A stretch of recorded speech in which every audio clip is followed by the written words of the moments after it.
One day, the relationship between my husband and our daughter took a turn for the worse. That was when my husband's affair came to light amidst an already dire situation. My name is Aubrey, and I'm 37 years old. My husband David and I have been married for 10 years, and our marriage has its complications. I have a daughter, Liliana, who isn't related to me by blood. Liliana is David's child from his previous marriage, and she was just 5 years old when we got married. Before we married, as I prioritized my job, David asked me, "Bobby, would you consider becoming a stay-at-home mom after we're married?" A stay-at-home mom? Given my job, I travel a lot, right? And Liliana is still young. Up till now, we've left her with my parents, but once we're married, you'll become her mom, and I'd rather not rely on my parents too much. Yeah, I understand. Your parents are getting on in years. That's right. So, I'd like you to stay at home and take care of Liliana. Okay, I understand. Following David's request, I quit my job. Upon our marriage, I became a stay-at-home mom. Becoming a mother figure wasn't without its anxieties. After all, David's previous marriage ended due to his ex-wife's affair. I was worried about how Liliana would perceive me, but contrary to my worries, Liliana was affectionate and warmed up to me quickly. Liliana, want to draw together? Really? I love drawing. After we're done drawing, let's go shopping together. Let's go. I'll help prepare dinner too. Haha, thank you. That means a lot to me. I did my best to become a real mother to her. When she started calling me mom, I was so happy I cried. As days passed, my love for Liliana grew deeper. Blood relation didn't matter. I considered her my true daughter and continued to pour my love into her. Liliana, now 15 and in her final year of middle school, seemed to have grown a bit distant recently, perhaps due to her adolescence. She used to come home by 6 p.m. at the latest, and she'd let me know if she'd be late, but lately, she's been coming home after 8 p.m. more frequently. This day was no exception. She arrived home past 9 p.m. without any prior notice. Liliana, you're late. Aren't you? Dinner's ready. Is Dad still at work? Today he's working late again. Let's eat dinner without him. Yeah, then. Liliana softly uttered, H. What's up? Mom, yes, sorry, never mind. With that, Liliana fell silent. What was that just now? She was definitely about to say something, right? Why did she stop halfway? Though Liliana's behavior was concerning, considering her difficult age, I decided not to press her and waited for her to speak up on her own. Hey David, why are you raising your voice like that? Calm down. Then, one day, when I returned from shopping, I found David home unusually early and arguing loudly with Liliana. I quickly stepped between them. Bobby, what happened? You've never yelled at Liliana before. David awkwardly avoided my gaze and dismissed it with, It's nothing. It can't be nothing. Is it about her future plans? If so, we should discuss it together. It's nothing. You're being annoying. I'm going to take a bath. Hey, wait a minute. David swiftly left the living room. Amidst the awkward silence, I couldn't help but ask Liliana. Hey Liliana, what happened? Nothing. It's really nothing. Liliana, can you talk to me? Something must have happened for you two to argue like this, right? Just leave me alone. It's none of your business. Liliana, wait. My calls were in vain as she locked herself in her room and didn't come out for dinner that evening.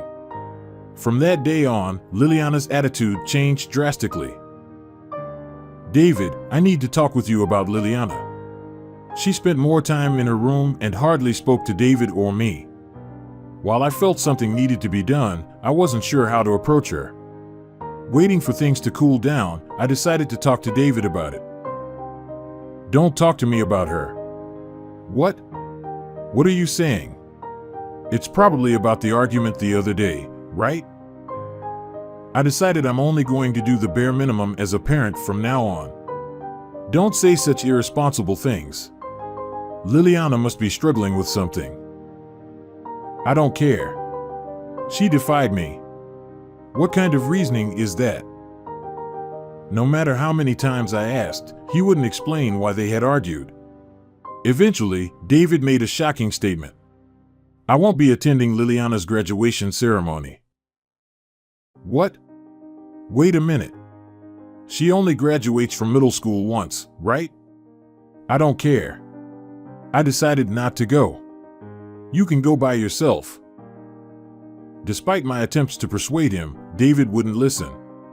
He consistently refused to go no matter how many times I asked. It's such an important graduation ceremony, and I don't want to upset Liliana. I have to somehow convince him to attend.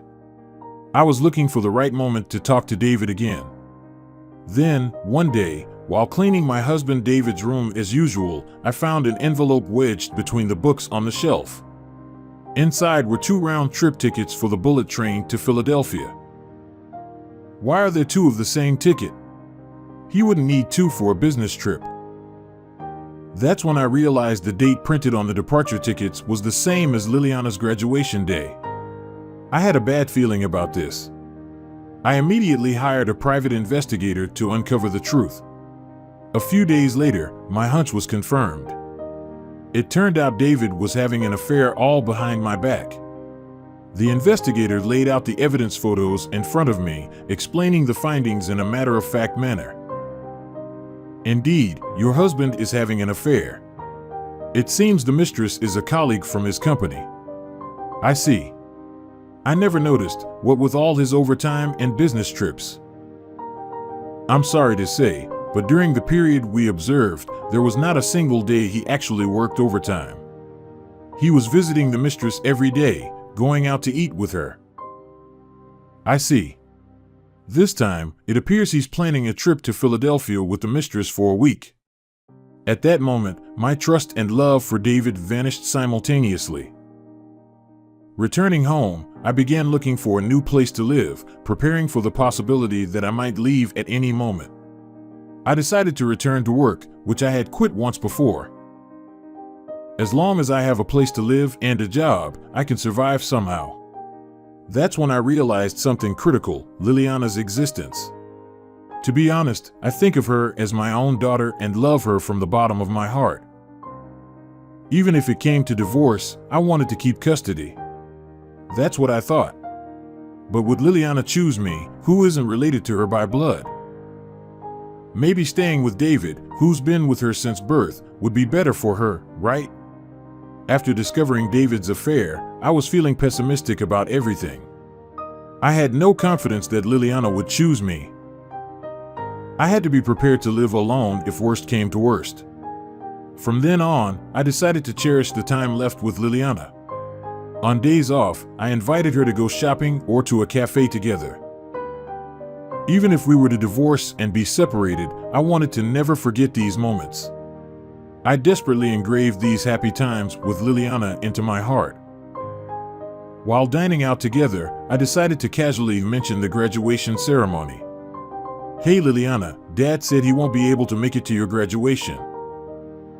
Okay. I'm sorry. He seems to be busy with work. But don't worry, I'll definitely be there. Yay! It's okay if it's just Mom. As expected, Liliana's reaction was mild. Seeing her like that, I felt an indescribable emotion.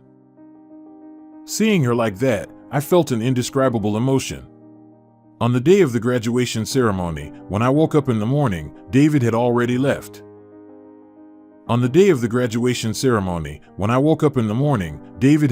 left. He must have gone on the trip with the mistress. Of course, I attended the graduation ceremony alone. Watching Liliana receive her graduation certificate brought tears to my eyes. She was so small when we first met. I really don't want to let go of Liliana. He must have gone on the trip with the mistress. Of course, I attended the graduation ceremony alone. Watching Liliana receive her graduation certificate brought tears to my eyes. She was so small when we first met. I really don't want to let go of Liliana. As my feelings grew stronger, I reminded myself it's not up to me to decide and forcefully suppressed my emotions. After the graduation ceremony, we went home. Before David returned, I decided to tell Liliana everything and then leave the house. But when it came down to it, it was hard to bring up the subject. After hesitating for a while, Liliana spoke up first. "Hey Mom, even if we're not related by blood, you're still my mom, right?" "What?" Shaken by her words, I firmly told her, "Of course, I'll always be your mom." "I'm glad to hear that." The moment I saw her smile, my heart felt lighter. This is the moment. With that thought, I decided to tell her everything. "Liliana, I'm thinking about divorcing Dad." "Yeah, I think that's a good idea." "What?"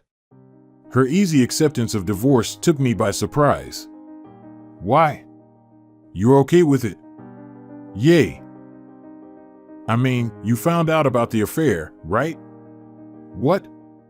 Dad's having an affair? How did you know that?" "On that day, I just happened to see Dad's affair."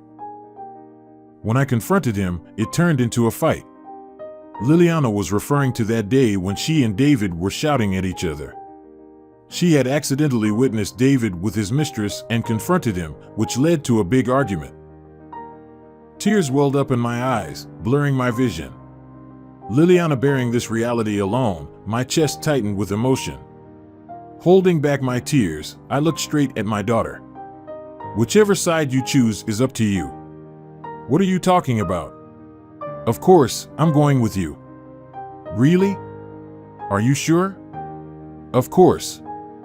I don't need a dad who cheats on his family. He's not worth being with." "Liliana, my family is just you, Mom." At that moment, I hugged Liliana tightly. This is how it was decided that I would take custody of Liliana. Our actions thereafter were swift. We managed to move out and into the new place we had arranged before David returned from his trip. Since everything was planned, the move was completed quicker than expected. A week later, he called me. He must have noticed the divorce forms I left on the desk. "That means exactly that. Let's get a divorce. You're still mad about me missing the graduation?" I had work, it couldn't be helped. I was utterly dismayed by his attempt to feign ignorance even now. "Work? What's that supposed to mean? I'm always busy with trips for work." "Anyway, did you attend the graduation ceremony?" "Well, it's our turn to graduate from you next." "Huh? Aubrey, what are you talking about? Did you enjoy your trip with Maria, your colleague?" "What are you talking about? What's this, then?" I sent him the evidence photos I got from the detective through WhatsApp, and he stuttered in shock. "You took these pictures secretly, like some stalker? That's creepy. It's way creepier to mess around with someone from work." "What? It's your fault for not being attractive as a woman." "What? You're saying this is my fault? Lounging around doing nothing all day? All you've been up to is sneaking around, hiring detectives to gather evidence. Where's the desire supposed to come from with a woman like that?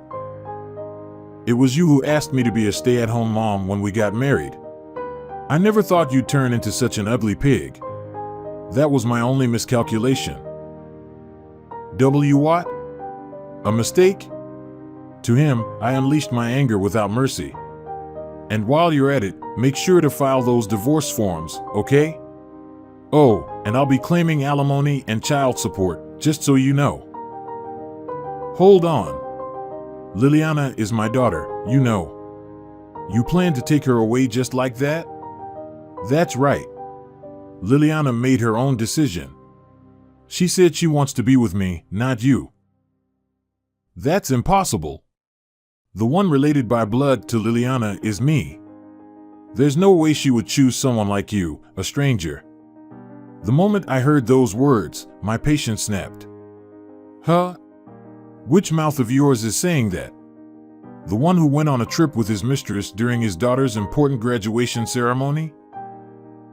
Do you ashamed? You would go that far? Marrying a person like you has become nothing but a dark part of my history. Our married life is over. I'm going to live with Liliana. Don't you dare show your face to us again. Liliana gently stroked my back after I had vehemently denounced him. Then she snatched the phone and said to David over the call, "Hello, Dad." "Liliana, what are you thinking?" "I've decided to live with Mom from now on. Don't get involved with us anymore. Don't talk to me like that. Your only blood-related family is me."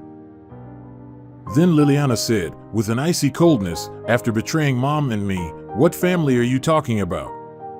Don't make me laugh. Blood relation doesn't matter. I've decided to trust the mom who truly loves me. Having an affair while being married is the lowest, most disgusting thing. You're not a father to me anymore." Saying that, Liliana hung up the phone. "I feel so refreshed," she said as she stretched and smiled brightly. Seeing her like this somehow made me feel lighter too. Afterward, with ample evidence of the affair, I divorced David without much trouble. Thanks to Liliana's strong wish, I gained custody. Through a lawyer, we claimed compensation from the mistress and made sure David paid both alimony and child support. The mistress, infuriated upon being sued, broke up with him immediately. Furthermore, since the mistress spread gossip about their breakup at work, David's reputation plummeted. The affair and being disowned by Liliana spread through the company in no time. "Hey, I heard Mr. Adam got kicked out by his wife for cheating with his colleague. Does he have a daughter too? Man, that's nasty. Being dumped by his own flesh and blood, that's just too pathetic. LOL." When the company investigated David's surroundings, his misdeeds came to light. He had been taking his mistress on business trips and inflating the expenses, which was discovered. David was immediately fired, and it was decided he had to reimburse all the misused travel expenses. Losing everything, he moved to a cheap apartment and began a difficult life with no one willing to help him, likely remaining lonely and poor. On the other hand, my life, contrary to David's, has been going smoothly. I successfully returned to my previous job, and my time with my daughter Liliana is fulfilling. On days off, we go out together, cook, and live like a real mother and daughter. "Hey Mom, how about we make burgers today?" "Sounds good. Shall we cook together? We need to shop too, and let's check out that new cafe while we're out." "All right, let's get ready quickly. Now I have no more worries. I plan to continue walking hand in hand with my daughter, who chose me." One day, I received a message from my sister, Luna. "I left Luke at the front door of your house, so please take care of him. I'm on a trip this time, so please look after him for a bit longer." In the cold air, my nephew Luke, who seemed to be in pain, was at the doorstep. I tried to reach her, but I couldn't. It turned out she was on an affair trip with my husband, James. A few days later, I finally received a message, "Thanks for taking care of Luke. I bought you some souvenirs." I'm at his funeral right now. Luna and James panicked. The evidence that left the two of them speechless was from their affair trip abroad, which they thought would go unnoticed. My name is Mia, 30 years old. I work part-time as a cashier at a supermarket. I met James through mutual friends, and we just celebrated our 5th wedding anniversary. We wanted a child, but it was difficult for us to conceive, so we had considered fertility treatments. However, James' busy work schedule made him less cooperative, and we hadn't taken any action yet. Taking advantage of this situation, Luna frequently left her child with me. My nephew's name is Luke, and he's 1 year old now, cheerful and very cute. Taking care of him wasn't a burden, but Luna's behavior often bothered me. Luna had a shotgun wedding and was in her 2nd year of marriage. Luna's husband, Jack, was transferred abroad shortly after their child was born, and they were separated despite being newlyweds. Since Jack's transfer, the frequency of Luna leaving Luke with me increased. It used to be 2 or 3 times a month, but it gradually increased to twice a week. Luna is a stay-at-home mother, so I couldn't understand why she had to leave Luke with me so often. One day, the intercom rang unexpectedly, and when I opened the door, Luna was there saying, "Here, take care of Luke." She handed Luke over to me briskly and quickly left. "Wait a minute," I called out, but she ignored me and walked away. The most surprising thing was that the message said, "Luke is at the front door of your house," and when I hurriedly opened the door, I found Luke sleeping peacefully in the stroller. It gave me chills to think what would have happened if he had been awake and started walking. I pointed out to Luna that she couldn't just do this without any notice, and I asked her what she would do if I wasn't there. However, she responded, "It's fine, isn't it? You don't have kids, so you must have plenty of free time, right? You wanted a baby and it's perfect for you to spend time with him, isn't it?" I retorted, "You're so irresponsible. He's your child. Don't you want to be with him? You wouldn't understand because you've never raised a child. Being with him every day is suffocating."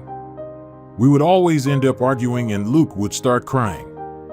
Since nothing changed no matter what I said, I stopped saying anything. Even if I had plans, she would come and leave Luke with me without notifying me beforehand, often causing me to cancel my plans. The only saving grace was Luke, who was nothing like Luna and was sweet and adorable. One day, I received a message from Luna, "I left Luke at the front door of your house, so please take care of him. I'm on a trip this time, so please look after him for a bit longer." I rushed to the front door and there was Luke in the stroller, sleeping in the cold. I hurriedly brought him inside and his body felt hot. I thought it might be my mistake, but he was clearly different from usual. To be sure, I measured his temperature and it was 99.5 degrees Fahrenheit. It wasn't very high, but he was also coughing and seemed uncomfortable. Luke had never had a fever while I took care of him before, so I was floored by this situation. I immediately called Luna. "Hello, it's me. Luke seems to have a fever. Please come back and take him to the hospital." "Oh, it's just a slight fever, right? I can't come back because I'm on a trip overseas and canceling would cost a lot of money. It's just a minor cold, so take care of him. Thanks." No, it's not like that. By then, she had hung up in the middle of the conversation. Moreover, he had a fever, yet she left Luke in that cold and went on a trip. As someone who didn't have a child, I was filled with anxiety about suddenly taking care of a sick child, so I contacted my mother, Mila. "Hello, Mom. Luna left Luke with me again, but this time he has a fever and she's on a trip. What should I do?" "Oh dear, I'd love to go right away, but I've been at my sister's house since yesterday and I'm planning to return tomorrow. So can you take care of him until then?" "Okay, I'll do my best. Hey, if something seems off or if there are seizures, don't hesitate to call an ambulance." "Got it."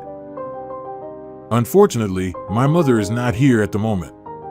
My father, Leo, is probably at work, and even if he were here, he wouldn't be of much help, to be honest. Just as my husband, James, woke up and came to the living room, I explained the whole sequence of events and asked if he had a day off today. He replied, "No, taking a sudden day off is impossible. Oh, by the way, I completely forgot to tell you, but I'm leaving for a business trip today." "Huh, really? Is it common to have a business trip scheduled so suddenly? How long will you be gone?" "Well, I was told about it a while ago, but I've been so busy that I forgot to tell you. I think it's about a week if I recall correctly."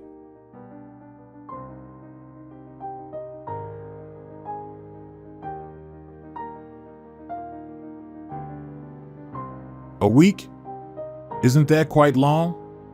It's work, so there's no choice. Well then, I'll get ready and head to work.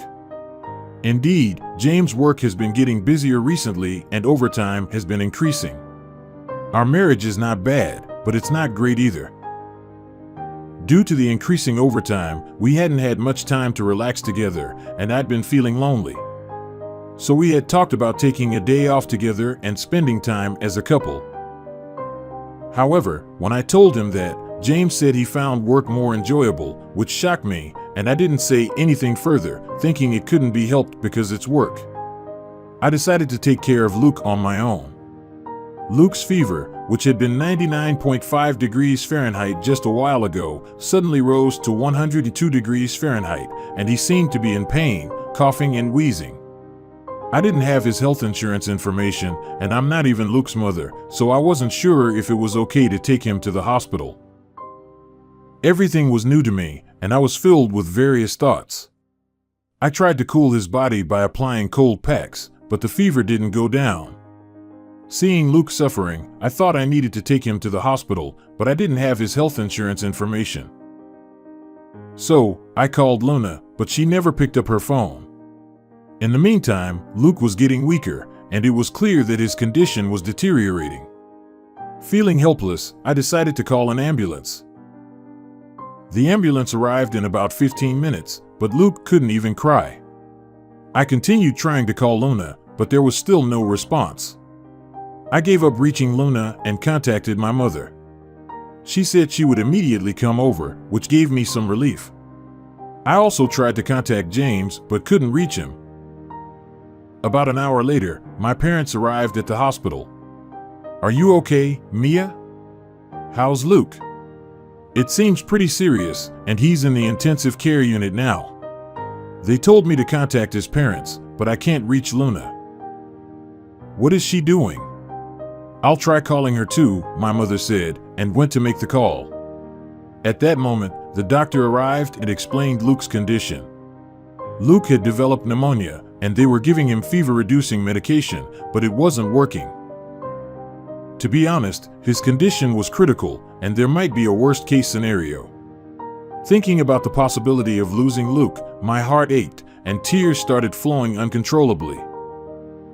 My mother returned and asked me, "Mia, what's wrong? Did something happen to Luke?"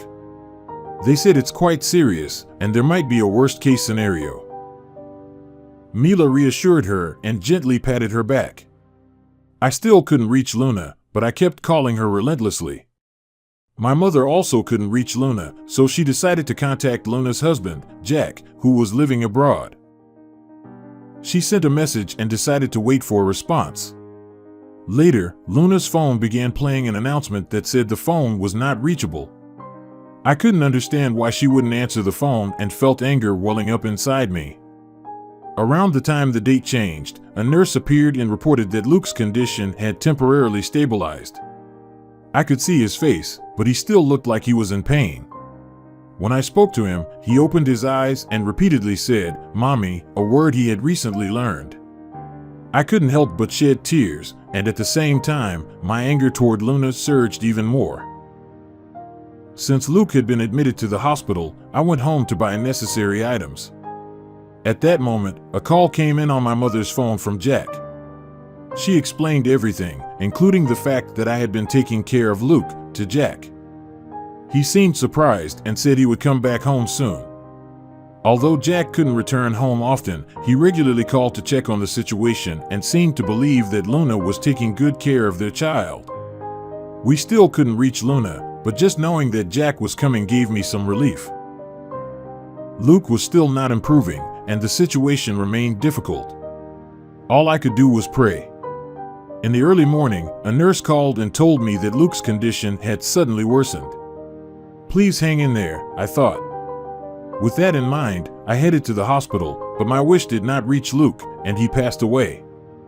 I stood there, confounded by the unbelievable turn of events. Luke on the hospital bed felt strangely warm and cold at the same time. However, his expression was not one of suffering but rather peaceful. A few hours later, Jack also arrived at the hospital, and he was informed by my mother that Luke had passed away. He collapsed on the spot and burst into tears. It was such a sudden event that tears wouldn't even come to my eyes, but when I saw Jack, my parents, and everyone else, I cried together. I still couldn't reach Luna and James, but I received a message from my friend Nora, who lives in Paris. We've been friends since elementary school, and she's friends with James as well. Nora got married to a French man she met at work last year and moved to Paris. I received a message that said, "I know this is sudden, but are you in Paris? Or did you get divorced? Or did you have plastic surgery or something?" I didn't understand the meaning of it at all, but I replied that I wasn't in Paris, I hadn't divorced, and I hadn't had plastic surgery. Then, I received a reply saying it might be a mistake, but I was curious, so I called her. I called because I was too curious. "Oh, I just saw a guy who looked like James and a woman walking together, and I thought it might be you." "Huh? James?"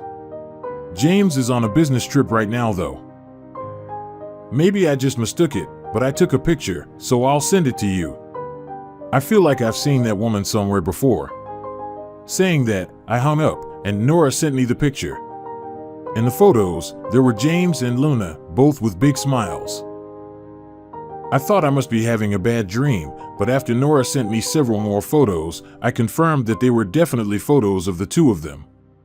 At first, I thought it might be a coincidence that James's business trip and Luna's vacation happened to overlap, and since they had been close friends from the beginning, maybe they had dinner together or something. But in the photos, they were holding hands like lovers. That made me realize the two of them were having an affair. I immediately showed the photos to my parents and Jack, and that's when we understood why we couldn't reach them even in this situation. Just to be sure, I checked with James's company about his business trip, and it turned out he had taken a week off. My feelings were already in turmoil due to Luke's passing and the discovery of James and Luna's affair, but more than me, I was worried about Jack. When I looked at his face, he seemed to be thinking about something with a serious expression. "Please leave this to me for now," he said. With those words, he left and went somewhere. The preparations for Luke's funeral were already in place, and since we were going to have a small funeral, there was a little time to spare, so I didn't stop Jack. We spent the whole day by Luke's side. The next day was the day of the funeral. When I woke up in the morning, Jack, who hadn't been there when I went to sleep, was sleeping next to Luke. There were tear stains on his cheeks, and my heart ached terribly. Only 4 of us, me, Jack, and my parents, attended the funeral. Although it was a bit lonely, we decided to send off Luke with just the 4 of us. A few minutes before the funeral began, I received a call from Luna. "Thanks for taking care of Luke. I bought you some souvenirs. We're in the middle of the funeral right now." "Huh? Whose is it, Dad's?" "No, it's Luke's. Didn't you see the messages I sent you?" She sounded flustered on the other end of the phone, but I hung up. It seemed that Jack also received a call, but he looked at the screen and turned it off. As we headed to the cemetery after putting Luke in the coffin, Luna and James came running towards us in a frantic state. In the midst of such a dramatic turn of events, it seemed that they had forgotten to hide the fact that they were having an affair and the two of them had come together. "What do you mean, Luke has passed away?" We stared at the two of them. "I messaged you everything. By the way, why are you two together?" "Well, we just happened to run into each other at the airport. I was surprised by your message too." "I haven't told you anything about Luke's death." James panicked at those words. He made a painful excuse, saying Luna told him when they met at the airport. "For now, let's put the conversation aside and head to the cemetery." Jack was crying hard by the coffin, and Luna tried to touch the coffin. Jack pulled Luna's arm and shouted, "Don't touch Luke." Jack had never shouted before, and Luna was surprised and stepped back. After that, Jack never allowed Luna and James to touch the coffin, and the funeral ended. Since there were still tasks to be done even after it ended, we decided to return to Luna and Jack's house. Once we were settled, Jack started talking. "Luna, James, please take a seat. Luna, James, please take a seat." The two sat down, looking bewildered, with Jack sitting in front of them. "Luke's death is also my responsibility. I left all the childcare to Luna because I was overseas. You often left Luke with Mia due to stress, right? Yes, it was tough to be constantly one-on-one with the child. And you cheated because you were lonely, didn't you? Huh? Cheating? I didn't cheat. And what's with the sudden accusation? I laughed involuntarily at Luna's lies, which were futile to say at this point. Why are you laughing? Because Luna is saying something foolish. With that, Jack spread out numerous photos on the table. All of them were photos from their affair trip. Some were given to me by Nora, but most of them were photos I had never seen before, some even showing them kissing, making me feel sick. I found out that you two were cheating from photos from Mia's friend. So I immediately had a top-notch detective hired by my friend in Paris to tail you. While Luke was suffering, you two seemed to be having a good time. Do you have anything to say?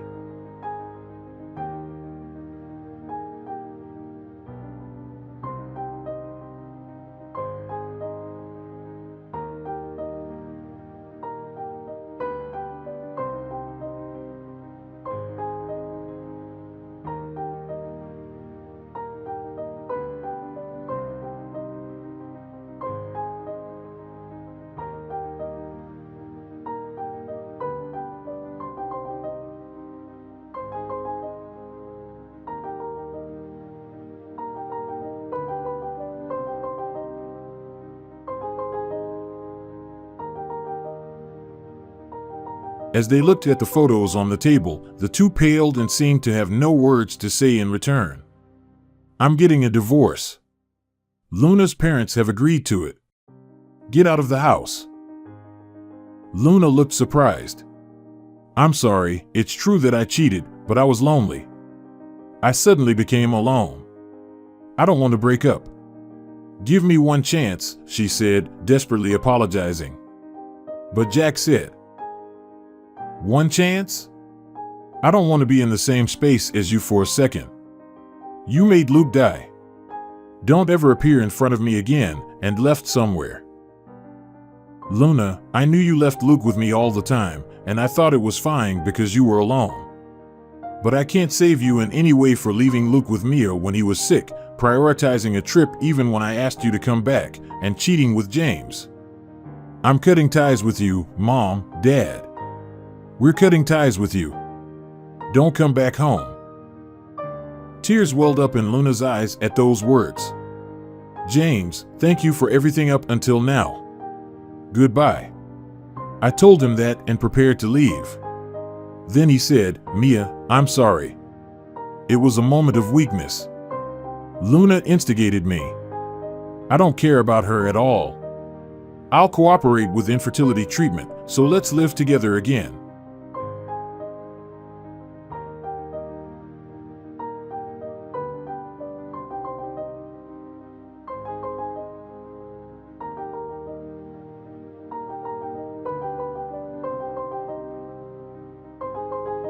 It's not true.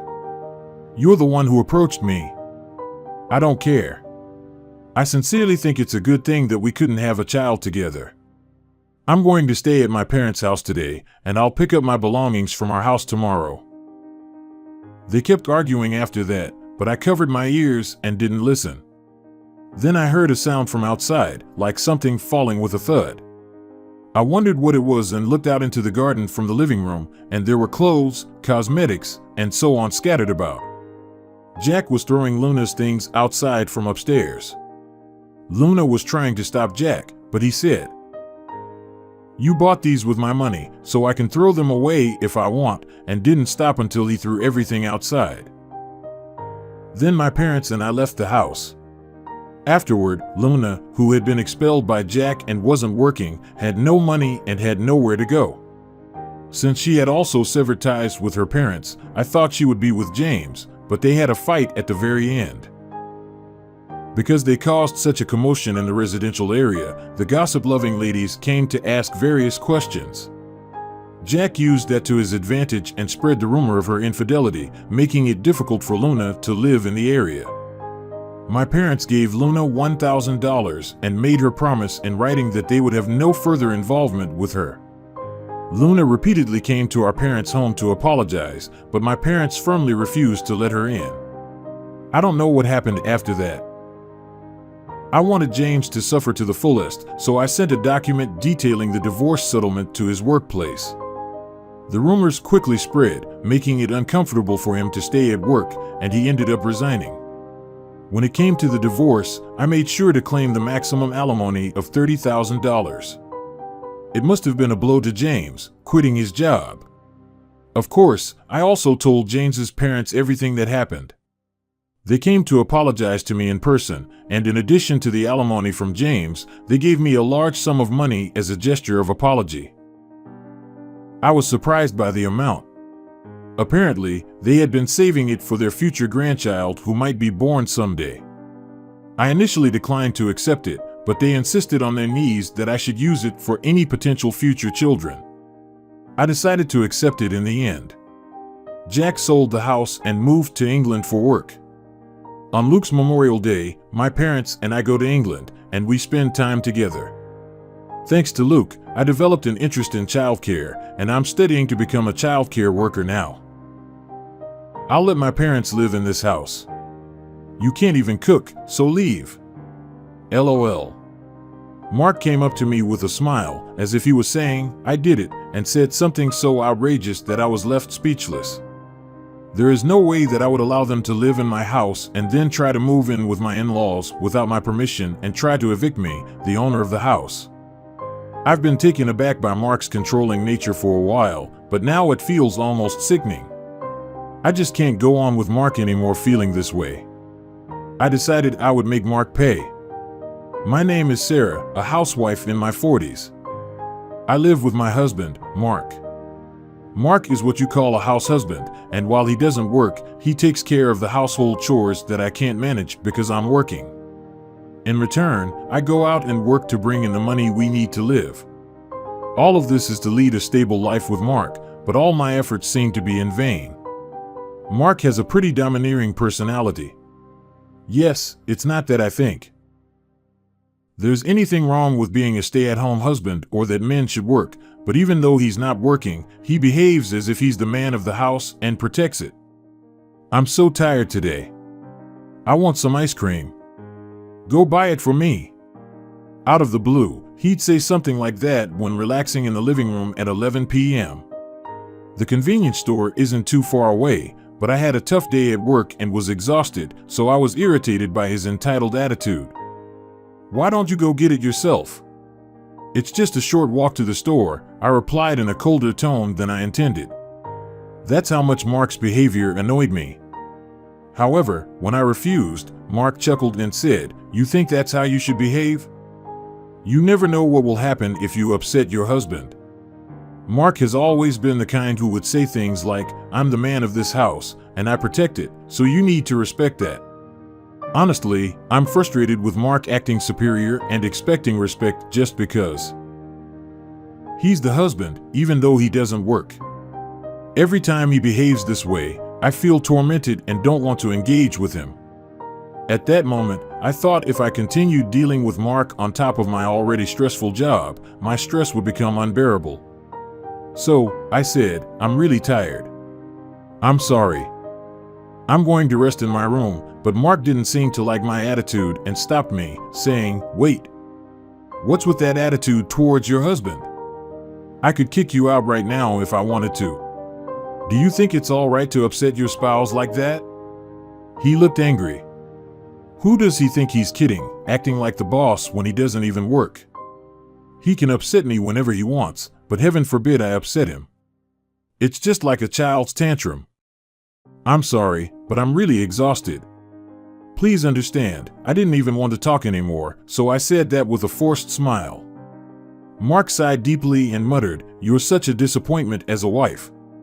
At this point, I didn't have the energy to argue, so I just said, "I'm sorry" again and retreated to my room. Day by day, I was worn down by Mark's overbearing behavior, but I didn't have the energy to confront him about it. That's how exhausted I was. Then one day, I caught a bad cold. The doctor said it was stress-induced fever, and the first thing that came to my mind was Mark. I was so sick that I couldn't move, so of course, I took a day off from work and could only lie down in my bed. When I told Mark about my condition, he snapped, "A cold? That's just an excuse. Go to work. You're useless." His words seemed to make my fever spike even higher. Moreover, he added, "I won't be taking care of you. This is your mess, deal with it." So, I was left alone in my room, moaning from the fever. There were no ice packs or anything. I was too weak to prepare anything for myself, and I didn't want to face Mark again for fear of more verbal abuse. My temperature reached 103 degrees Fahrenheit. The fever was so high that my body was overcome with sweat, and I could not even get up to change my clothes when they were wet. Even when they were wet, I fought. How much easier would it be if I could just pass away with these farts? I endured a painful night alone. Maybe it was the fever, but I couldn't sleep at all, even when the sun set, and it was time to see the night sky.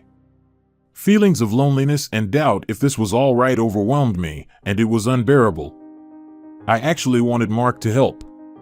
Not necessarily to bring down my fever or anything, I just wanted him to get me an ice pack, bring a cold compress, and say, "Are you okay?" But that was just a fantasy I had. The words I actually received tore at my heart, leading to new anxieties that tormented me. Why must I be the only one to feel this way? What did I do wrong? Why can't things go well with Mark?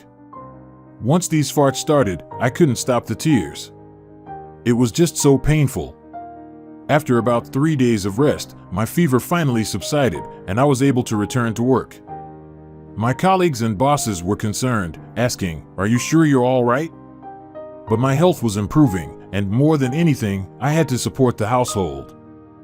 When I mentioned that I couldn't afford to take more time off, they seemed even more worried. Their kindness, which was so much more than the attitude I received from Mark, brought tears to my eyes. I guess my emotional breaking point was close. A voice inside me was screaming that I couldn't deal with Mark any longer. I was ignoring that, pushing myself too hard. This way of life wouldn't last forever. Someday, I'd reach my limit and wouldn't be able to get back up. Somewhere in the back of my mind, I knew that, but that didn't mean I could even have the presence of mind to deal with the situation before I reached my limit or to do so. By this time, my affection for Mark had already faded, but I didn't have the room to think about starting preparations to live our separate lives. How could I clear these feelings with these worries? I worked hard every day, came home exhausted, and was swung around by Mark's whims. I lived such days every day.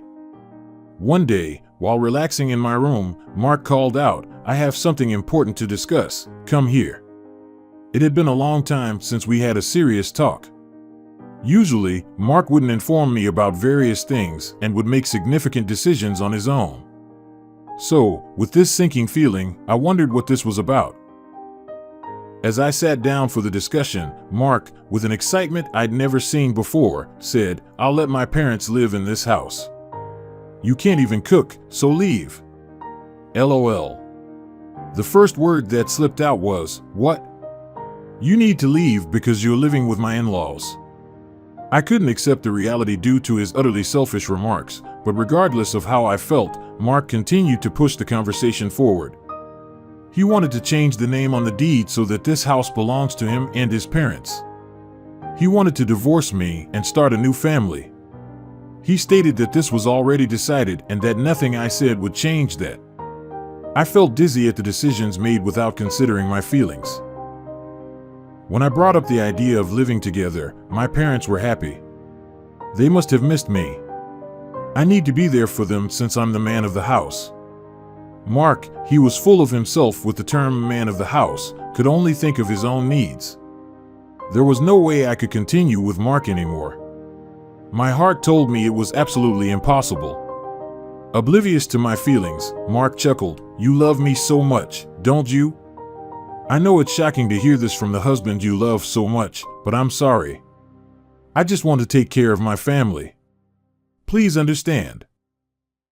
Mark spoke in a tone as if he was admonishing me, but I wanted to retort, "That's not true at all." I didn't have a shred of affection left for Mark. What was left was my disbelief at Mark's overly selfish actions and my regret for not cutting ties with him sooner. Why didn't I end things with him much earlier? If I had done these earlier, Mark would not have taken advantage of me so much, and he would not have been so selfish and arrogant. I even despised my past self for being too weak and not having the guts to let Mark go. Thinking I was too overwhelmed, Mark seemed to misunderstand, thinking I loved him too much and didn't want a divorce. Of course, that was far from the truth because my feelings for Mark had cooled a long time ago. All that remained was disgust for Mark, who seemed to think I still cared for him despite his actions. To make my feelings clear, I spoke up, "I'll leave then." At those words, Mark exclaimed. He probably didn't expect me to agree to a divorce and to leave so easily. He should brace himself, Markson, for a rough time ahead. The foolish me who used to bail Mark out is a thing of the past. From now on, no matter what happens to Mark, I won't help him because we won't be a couple anymore. Seeing my determination, Mark looked shocked and frozen in place. I took this opportunity to head to my room and pack the essentials. I won't be able to take larger items today, so I probably need to hire movers later. As I was heading out, Mark approached hurriedly and said, "Are you sure about this? If we divorce, we'll be strangers." I replied with a smile, "I've already fallen out of love with you. I feel so much lighter letting go of what's not needed." Hearing this, Mark stood there looking lost. I gave a nod, saying, "Thanks for everything," and left the house. Mark had a worried look on his face. Then I went back to my parents' place and explained everything. My parents were furious with Mark's behavior, ready to give him a piece of their mind. But once they learned I had a plan, they calmed down. I began to recuperate at my parents' while handling various matters. First was the divorce. After sending the divorce papers, I received a message from Mark. "Are you sure about this? I don't know if it's really a good thing, but I don't have any feelings for you anymore. And if we've gone this far and you say there's no divorce, that would be a problem. I feel so much better now that you're gone, so fill out the divorce papers quickly." When I sent him that message, there was no reply. A few days later, I received divorce papers with the sections Mark was supposed to fill out already completed. I quickly filled in my parts and submitted them to the county office the same day. Now Mark and I are complete strangers. I no longer need to support the household as Mark's wife. During the divorce process, we also split our assets. As Mark declared, the house became his, so I changed the ownership to his name and decided to give it up. From the beginning, we got this house because Mark was insistent, saying, "I want this house." It wasn't really comfortable for me anyway, so it was just a burden to me. Instead, I decided to get alimony from Mark since Mark isn't working. His parents covered it, but it seems he's actively job hunting now, probably planning to pay them back once he gets a decent job. But reality doesn't always go as planned. A month passed since the divorce was finalized, and I moved out of my parents' home into a new one, living a peaceful life. Then I got a call from Mark. Honestly, I found it annoying. I immediately figured out why Mark was calling, but ignoring him might lead to more problems. I'd have to talk to him sooner or later, so I decided to deal with it now for my own future's sake. "Hello, what do you want after all this time?" I was utterly fed up with dealing with Mark. I wanted him to hurry up and finish whatever he had to say. As I reluctantly answered the phone, he pleaded, "Please help me." His desperate tone made me laugh. I expected Mark to be in a tough situation, but I never imagined it to be this bad. "Well, what happened?" "LOL, you have to tell me, or I won't know." LOL. I actually had a hunch about why Mark was in such a mess, but I wanted him to spell it out. When I pressed him, Mark hesitantly began to explain, stumbling over his words occasionally. He had taken over the house from me and lived there just fine for a month, but recently he had to pay the rent. Since Mark was still unemployed and I was surely able to cover the expenses with my own earnings, he decided to ask my former parents-in-law, who were living on a pension, to put up the payment for him. But the amount on the bill was much more than they expected. It was around $1,800. There was no way the retired in-laws living off their pensions could afford that. My former in-laws were furious, saying, "This is not what we heard." They were furious and blamed Mark terribly. Lost and unsure of what to do, Mark called me in tears, asking for help. I had no idea the rent was so high. "The place is a mess now. What are you going to do about it?" Mark was now blaming me in frustration. Sure, it was my mistake for not mentioning the rent beforehand, but it was Mark's foolishness for trying to take over the house without even knowing the monthly cost. You could say he brought it upon himself. He treated me like an outsider and pushed me away, and now this was the outcome. Despite the results of his own actions, he couldn't accept it and instead reached out to me for help. I couldn't help but sigh at his audacity. But without paying attention to how I felt, Mark continued, "Please, I need your help. We can't go on like this. I need you." The urgency in Mark's voice reflected their dire situation. Surely, they must be feeling really cornered right now. I'm pretty sure the rent due date has already passed, so they might already be behind on the rent. The owner of that house is short-tempered and would not tolerate even a month's delay in rent payment. I remembered being told multiple times when I rented the house. Never be late on the rent. If they've missed a payment, they're in for a rough time from the owner. Mark has met the landlord once or twice, so he knows all too well how intimidating they can be. Messing with them could be irreparable, so he was probably desperate when he called me for help. "Please, just cover the rent for 1 month. I don't have anyone else to turn to. You still care about me, right? If someone you care about is in trouble, you should help them out," Mark said, still acting selfishly. "What? Love? My feelings for you have long since faded." I wanted to say those words to him, but I held back and said, "I'm sorry, but don't I have any obligation to help you?" It was Mark who cut me off, wasn't it? "But you want me to help you when you're in trouble. Don't you think that's too convenient?" I coldly replied. It was a genuine sentiment, no pretense. That's how much feelings of frustration and despair towards Mark are welled up inside me. Yet, Mark defended himself. "Please, don't be so cold. I really can't do this without you. Whether you still love me or not doesn't matter now. We used to be married, right? Can't you help me out just this once? No, you were the one who left me. And even before all that happened, my feelings for you had already cooled. It's been a long time since I stopped loving you." When I said that, I could hear Mark's dejected voice on the other end of the phone. "I can't believe it. For so long, I endured everything.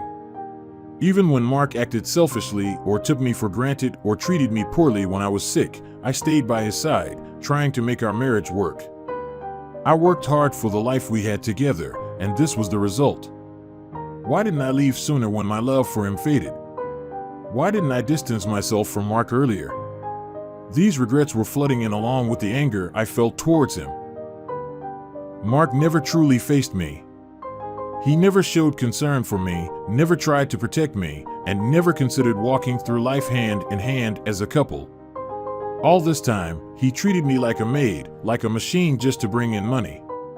Every time he acted that way, he was oblivious to my despair. Yet, even though all this is a result of Mark's doing, he comes pleading for help, as if to say, "I'm the victim here." His attitude seems so self-centered that it's off-putting. "Please help me, I'm begging you. How about we get married again? This time, we'll start over properly. I promise I'll never kick you out again." I couldn't help but chuckle at Mark's desperate proposal. "Remarry you? Are you kidding me? All of this is the result of your own actions. I have been trying to work with you in my own way for a long, long time. I kept trying to make you face me. Now you're telling me to start all over again with you, pretending that all of that never happened? Do you want me to go back to?" Those hellish days? That would never happen. I'm not going back to that life, no matter what. I got so worked up that tears began to flow. I couldn't tell if they were from anger or sadness. Mark said nothing in response to my words. Unable to bear any more of this conversation, I simply said goodbye and hung up. Mark didn't call after that, and wanting never to hear his voice again, I blocked his number. I later heard from mutual friends that Mark and his family got evicted from their home. Mark, in his own way, tried to talk to my former in-laws and somehow get them to pay the rent on his behalf, but they were furious and said, "That's not what we talked about," and refused to pay the rent. As a result, they upset the landlord and had no choice but to leave. Mark hasn't had much luck finding a full-time job, so he's working part-time to make ends meet. Apparently, because they have been living together, the in-laws had to sell their house and are now cramped in a town apartment, all three of them.